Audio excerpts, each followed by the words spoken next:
You'll want to remember this moment as the last time you thought the flat earth was stupid.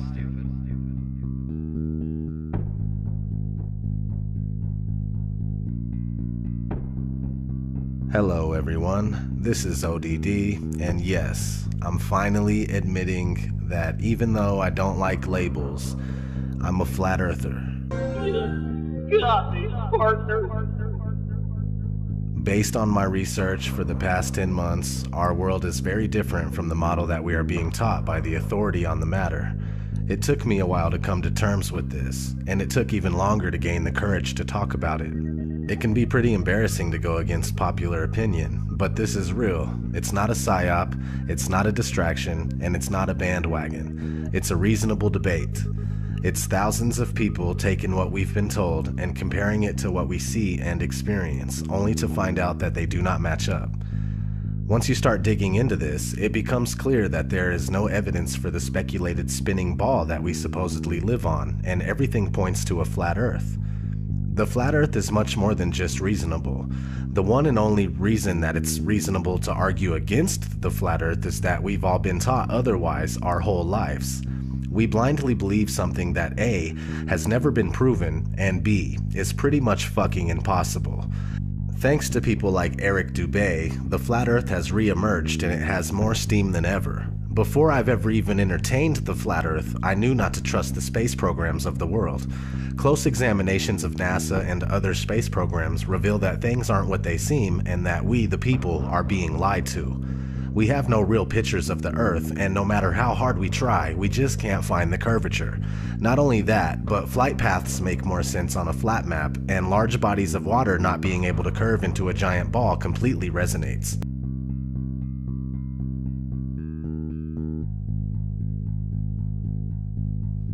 Our daily observations of the Earth are consistent with a flat and stationary surface. Most, if not all, ancient civilizations knew that the Earth was flat. The people of today would say that ancient cultures were ignorant and unaware, yet they accomplished great feats that we still can't accomplish to this day. The truth is that they had real knowledge, and some of us only have an education. But what is an education? Education is when you are told what to think and how to think. Those that are able to remember and regurgitate what they've been told on command are considered well educated. But there is a big difference between being educated and being intelligent. Just because you believe what you've been told doesn't make it true. In fact, the flat versus spherical Earth is a debate that has never really died. It's been raging for centuries. It was a huge argument as recently as the early and mid-1900s, but with programs like NASA, founded in 1958, the latter half of the 20th century was a win for the spherical Earth. It wasn't a question for the average person anymore. Though at the time the shape of the Earth was still up to be proven, NASA claims that they went to the moon and captured a shot of the spherical Earth as if they always knew it was indeed spherical. Those of you who think this technical difficulty was planned and think I'm scamming you, go do it for yourself. Because you're going to find the exact same thing. I got nothing to hide here. This is live on the air, okay? I'm going to zoom in on the Earth in Photoshop. Can you see the Earth? To image, adjust, levels, and I'm going to bring the levels over here. And I'm going to bring the levels up. Uh-oh. What is that? Why is there a square box around the Earth allegedly taken from the scientists on the moon in Apollo 17? And people wonder why I don't trust NASA. That's why I don't trust NASA. I mean, they're always out there saying, you know, Rob, everybody's trying to show you stuff from space and you keep rejecting it. This is why I reject it. These guys are liars, you know? What are some of the basic observations someone can make to ascertain that the Earth is neither a globe or spinning? We've been taught that we're on a ball spinning around the sun, and so to hear that you might be on a flat plane, motionless at the center of the universe with all the celestial bodies spinning around you, just as it appears, actually comes as a surprise. But it shouldn't, because our eyes, experience, and common sense all tell us that the horizon is perfectly flat, and we feel motionless. We don't hear ourselves whizzing by at thousands of miles per hour. No matter how high amateur rockets or balloons have gone up, the horizon rises to the eye of the observer all the way up, and that's only consistent with a flat plane. Their theory just gets more and more wild as time has gone on, and so yeah, it began with the spinning Earth going 1,000 miles per hour, which is then circling around the sun at 67,000 miles per hour, which then they decided the sun wasn't a heliocentric model, but more of an acentric model, where they don't know where the center is, and we're just exploding out of a big bang. So the sun, we're spinning around the sun, and then the sun and us are spinning around the Milky Way galaxy, they say, at 500,000 miles per hour. And then the entire Milky Way galaxy, they say, is shooting off from the Big Bang at 670 million miles per hour, almost the speed of light. So there's at least 4 rip-raging, contradictory motions supposedly going at all times, yet you don't experience any of it, nor can you measure any of it using the stars. The flat motionless Earth is, not only is it the greatest conspiracy of all, it's also the easiest to prove. I mean, it just is flat and motionless, just as it appears. Look into it more and more, make it a thing to try and debunk it, if you will. You know, even if you want to do it that way. Negative reinforcement works too. Try as you will, you're only going to find proofs for the flat motionless Earth. You're not going to confirm that you're on a spinning ball.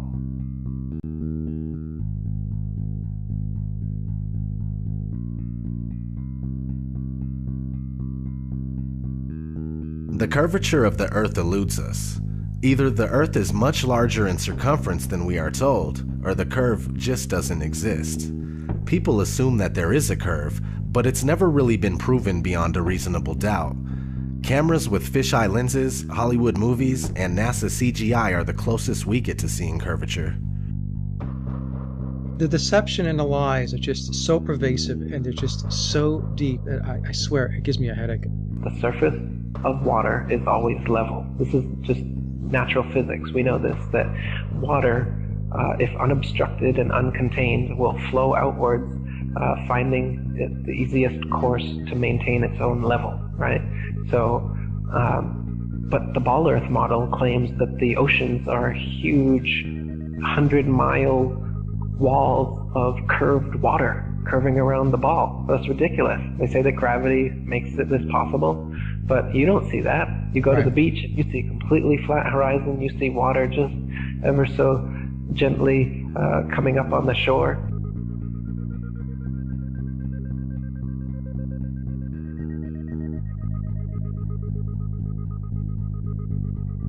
The Flat Earth model is a working model. It's by no means definitive due to the nature of this massive cover-up. For the past 500 years, we've been completely buying into the Copernicus heliocentric model, but what we do know about the flat Earth is based on the azimuthal equidistant map that seems to be working out. This map goes as far back as the year 1000 and possibly earlier, now used as an official map by the US Geological Survey and also as the official logo for the United Nations. Is this our real home being hidden from us in plain sight? I think it is. The first thing a lot of people say is, where's the edge? Well, look at this map where Antarctica is a 360-degree ice barrier that holds the water in. These ice walls are real, and they stand 150 feet above the surface of the water. Then you need to understand that there is no independent access to Antarctica. Average people can only go there on a guided tour. It has no towns, no cities, and no permanent residences. What's past the 150-foot ice wall is anyone's guess. How far the ice extends, how it terminates, and what exists beyond it. The Antarctic Treaty, signed in 1959 by 12 nations and more later on, states that Antarctica is for peaceful purposes only, no military activities, just scientific research and government exploration. Expeditions by any party must be discussed in advance. It's the longest and most successful treaty between nations. The treaty also states that there are ships, stations, and equipment to ensure compliance of the treaty. Sounds like military activity to me. Anyway, so this azimuthal equidistant map appears to be correct for the most part. Over the centuries, there's been other maps that look pretty close to it as well. Let's look at an interesting story that was recently in the news that supports this flat map. A woman gave birth on a flight from Bali to Los Angeles, so the flight made an emergency landing in Alaska. Here's what it would look like on a globe.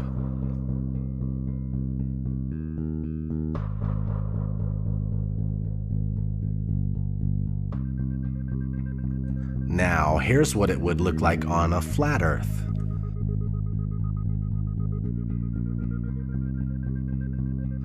Which one makes more sense?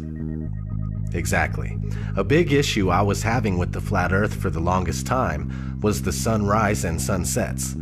I realized that it was a perspective issue. First, you must understand that the sun is not 93 million miles away. If it was, we would never see anything like this here. This is concentrated because it's closer.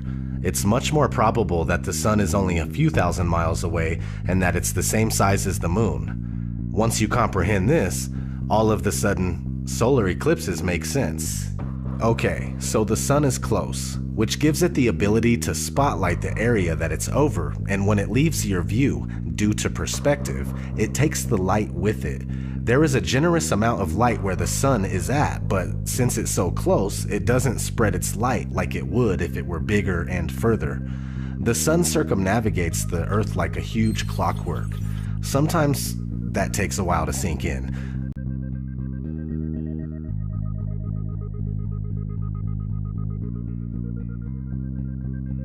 This one is a touchy subject.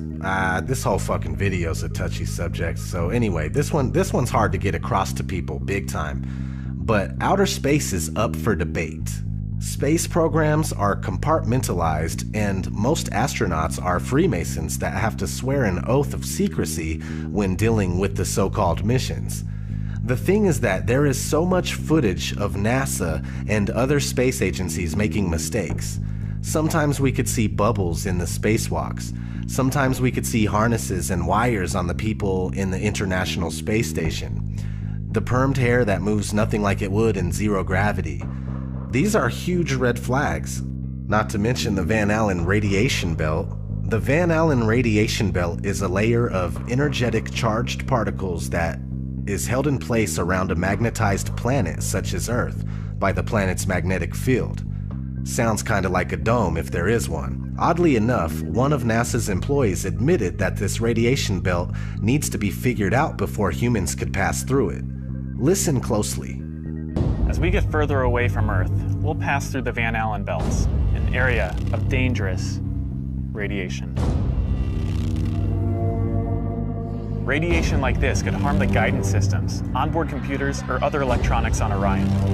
Naturally, we have to pass through this danger zone twice, once up and once back. But Orion has protection. Shielding will be put to the test as the vehicle cuts through the waves of radiation. Sensors aboard will record radiation levels for scientists to study.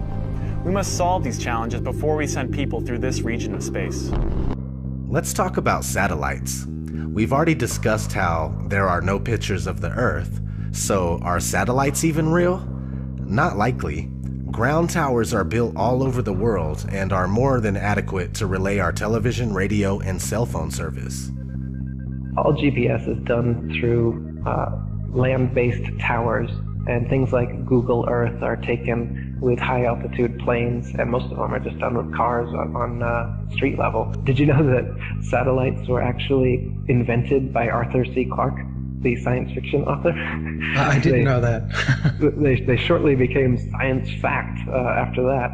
The geostationary satellite, look it up. It was created by a science fiction author. And then within a decade, NASA claims to have sent a real one up there, and ever since then, that's where we get all our communications from. So if satellites were real, we would constantly hear stories of them being hit by meteors or comets, and that doesn't happen. No one's ever lost their direct TV feed during the Perseids meteor shower because one of the meteors knocked out one of the satellites. Doesn't happen, it's never happened, and it won't happen. And that to me tells me there is no satellites. You would constantly be worried about them, and you would constantly hear about them having something happen, and it's so rare that you hear that.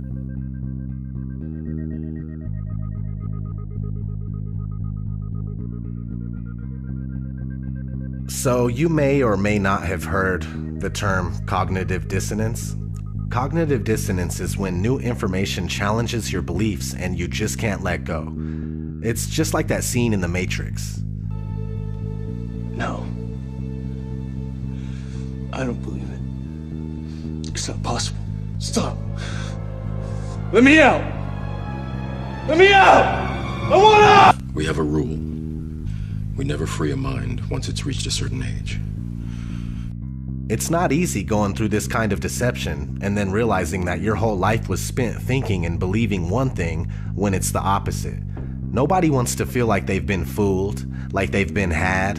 I'm a human just like you, and I never would have thought in my wildest dreams that I'd be on this kind of journey. This journey of realization and reckoning. This journey of putting everything I know to the side so I can absorb information that seems ridiculous, yet so sensible. It's time to say fuck it. It's not your fault that you were wrong. It's not your fault that you fell for a trick that the whole world also fell for. I'm right here with you. It's time to take down your mental barrier and recognize that we have a lot of work to do in order to find out what this place really is and why we're here. It's not to be slaves of the dollar. It's not to be slaves of the clock. Our reality is being manipulated and hidden from us. Please wake up and try to awaken those around you.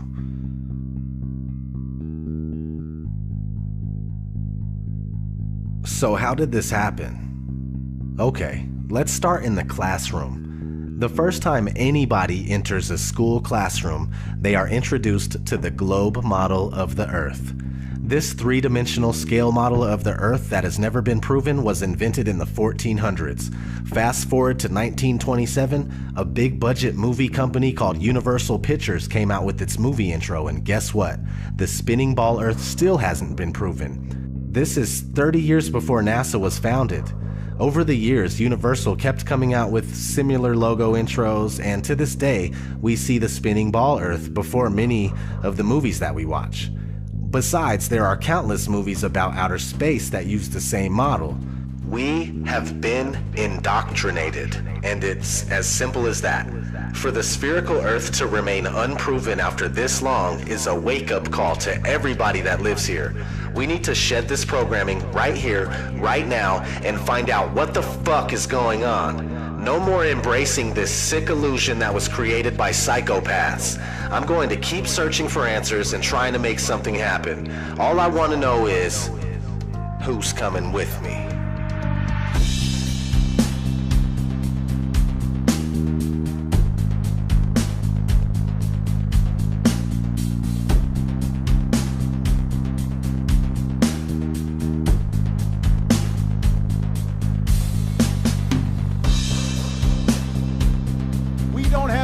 For a meeting of the Flat Earth Society.